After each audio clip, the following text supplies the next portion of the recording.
Sebelumnya trigger warning terlebih dahulu bahwa pendapat yang saya sampaikan tidak untuk merepresentasikan pendapat saya secara individu, melainkan hanya untuk kepentingan perdebatan saja. Debat akan dimulai dalam 3, 2, 1. Sebelumnya saya dari pihak proposisi mendukung penuh mosi yang disampaikan oleh Dewan, yaitu di mana Dewan menyetujui bahwa sumber daya penting diatur oleh agensi atau institusi sumber daya internasional. Yang pertama, perlu kita framing terlebih dahulu adalah sumber daya pada konsep di atas tidak hanya sekedar minyak dan gas. Sumber daya yang dimaksud adalah sumber daya yang penting bagi keberlangsungan hidup di dunia dan stabilitas global. Mengelola yang ada pada konsep di atas bukan berarti mengambil alih kepemilikan atas sumber daya tersebut dari wilayah yang memiliki sumber daya tersebut. Tetapi terdapat badan atau institusi atau agensi sumber daya internasional yang berfungsi untuk mengelola, mendistribusikan, menata, serta memastikan proses ekstraksi atau pengambilan sumber daya dilakukan secara aman, bertanggung jawab, dan adil, bukan untuk menjadi penguasa tunggal sumber daya semata di bumi ini. Masuk pada status quo yang ada saat ini, dunia sekarang mempunyai masalah yang sangat berbahaya dan dapat mengancam stabilitas global serta bagi keberlangsungan hidup manusia, yaitu sumber daya penting bagi keberlangsungan hidup dikuasai atau dikontrol oleh sedikit pihak, baik itu negara, perusahaan, bahkan tidak sedikit dikuasai secara ilegal oleh mafia atau pihak-pihak yang tidak bertanggung jawab. Hal itu digunakan untuk berbagai kepentingan, tidak sedikit untuk kepentingan secara politik atau sepihak, yang dimana mereka melakukan itu tanpa adanya tanggung jawab. Contohnya yang terjadi akhir-akhir ini adalah negara Rusia yang memutus pasokan energi dan gas alam ke negara-negara Eropa sebagai bagian dari strategi saat perang melawan Ukraina. Hal itu dimanfaatkan sebagai senjata geopolitik. Yang kedua, Amerika Serikat menjatuhkan sanksi kepada negara-negara yang bahkan tidak berperang atau tidak mau berpihak atau tidak bersekutu dengan Amerika saat terjadi perang.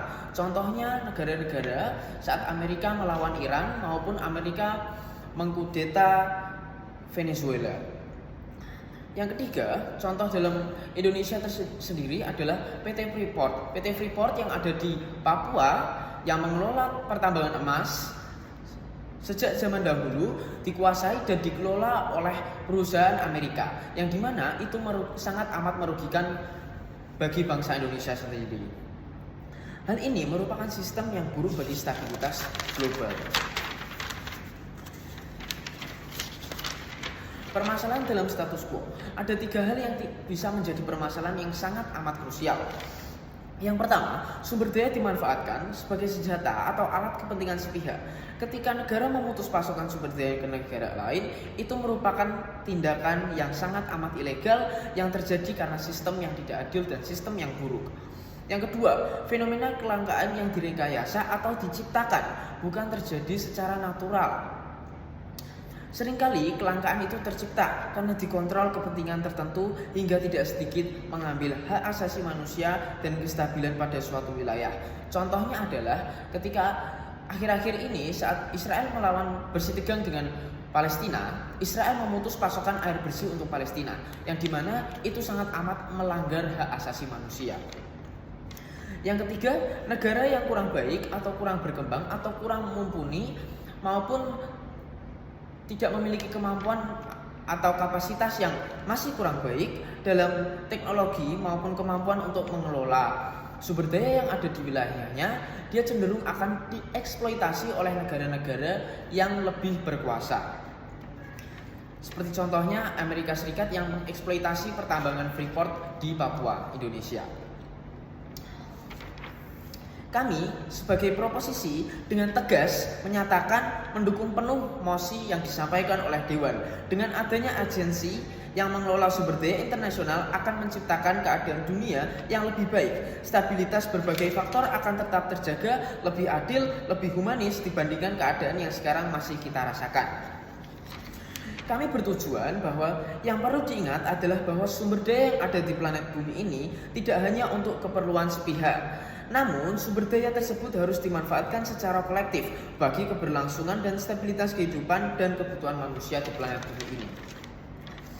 Mekanisme yang dapat diambil adalah Agensi sumber daya internasional dapat memastikan bahwa sumber daya terdistribusi dengan baik sesuai dengan kebutuhan dan kesepakatan internasional dan tidak dapat diintervensi oleh pihak manapun dan siapapun. Yang kedua, agensi sumber daya internasional dapat menegakkan regulasi maupun peraturan agar setiap pihak atau negara yang melakukan proses pengambilan sumber daya maupun ekstraksi harus aman bagi lingkungan, serta adanya transparansi bagi pelaksanaan hal tersebut. Beban pembuktian yang harus dibuktikan oleh lawan adalah yaitu apabila pelaksanaan sistem ini gagal, negatif, atau menyebabkan permasalahan bagi stabilitas global. Masuk dalam argumentasi saya. Yang perlu disadari, apabila pengelolaan sumber daya tidak diatur, hal ini akan merugikan keberlangsungan dan stabilitas dunia saat ini, melainkan juga di masa yang akan datang, generasi-generasi seterusnya. Sumber daya yang dimanfaatkan saat ini jumlahnya sangat terbatas. Tanpa kesepakatan global yang baik, maka keberlangsungan hidup manusia bisa terancam. Terlebih lagi, sumber daya digunakan untuk pengembangan teknologi dan lain sebagainya yang sangat penting bagi kehidupan manusia dan kebutuhan manusia. Negara akan mengambil pasukan sumber daya dari bumi dengan serakah apabila tidak ada yang melarang tindakan tersebut. Maka dari itu, Agensi Sumber Daya Internasional adalah solusi yang sangat amat relevan karena agensi tersebut memiliki kewenangan untuk mengkoordinasikan berbagai pihak, baik itu negara, perusahaan, sumber daya internasional maupun nasional atau lokal. Hal ini karena regulasi yang diciptakan yang harus dipatuhi secara bersama. Apabila agensi sumber daya internasional tidak ada, maka saat ketegangan dunia terjadi di mana pihak yang berkuasa tidak akan berpihak pada yang lemah, maka akan banyak hal yang menjadi keterpurukan dan penderitaan bagi rakyat, di mana contoh yang sudah saya uraikan sebelumnya. Maka hal yang penting dan sangat krusial adalah keberlangsungan hidup dan stabilitas dunia, bukan kerusakan yang terjadi karena kesengajaan yang dibuat oleh pihak-pihak penguasa. Maka dari itu, saya bangga menjadi pihak proposisi. Terima kasih.